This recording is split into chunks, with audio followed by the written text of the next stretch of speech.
Alas 7 ng gabi. Ewan ko kung bakit ako talaga'y bumaba at hindi pwedeng hindi ako bibili.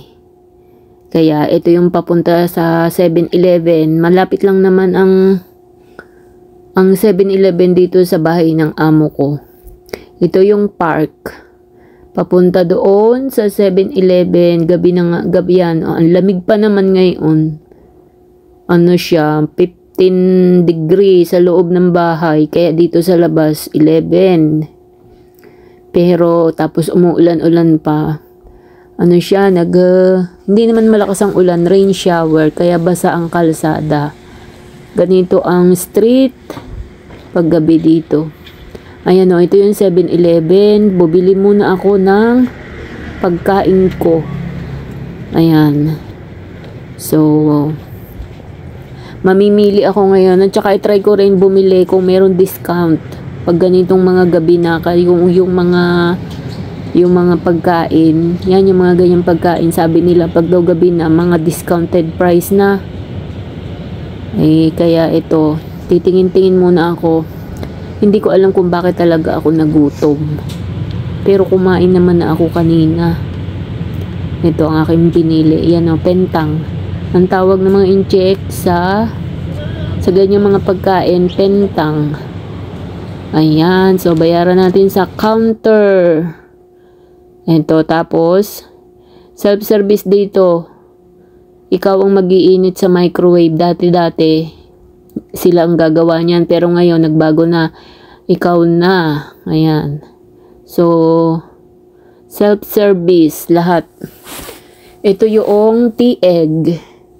Ayan o, yan yung tea egg, yung itlog na nakaluto, nakababad sa mga kung ano-anong spices. Ito naman yung kamote, naka-oven. So, masarap yan, matamis. Lasang-lasa mo yung lasa ng kamote kasi ka-oven siya. Yan, tapos na, pauwi na ako. Ayan, ito yung kanto. Malapit lang to sa bahay ng amo ko, mga 2 minutes lang lakarit pag mabagal ka. Ayan o, yan lang mismong harap na yan na building. Ang bahay ng aking amo. O, kita nyo guys, ang lamig. Pero carry lang dahil kumalam ang sikmura. So, eto na. Malapit na. Ilang lakahakbang lang yan. Wala pang 2 minutes eh.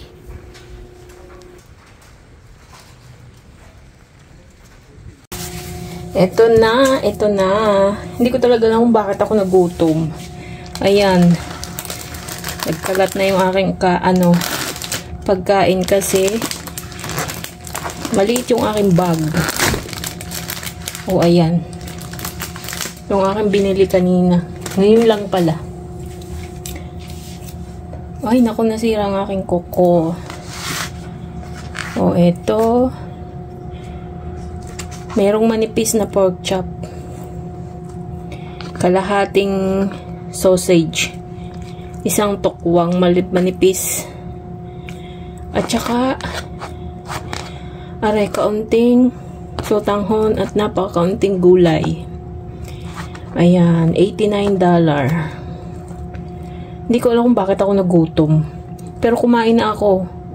Kaninang alas 6. Ngayon alas 7. Paano kasi, 1 buwan ako hindi kumakain ng kanin. Parang nung ako'y nanonood sa YouTube, parang ako'y natakam doon sa kumakain ng kanin. Kaya kahit malamig, pinilit kong bumaba. At namili ako nito sa 7-Eleven. Kain muna tayo, kain. Ito ang aking pagkain. Ayan. $89. Pwede nang pagtiyagaan.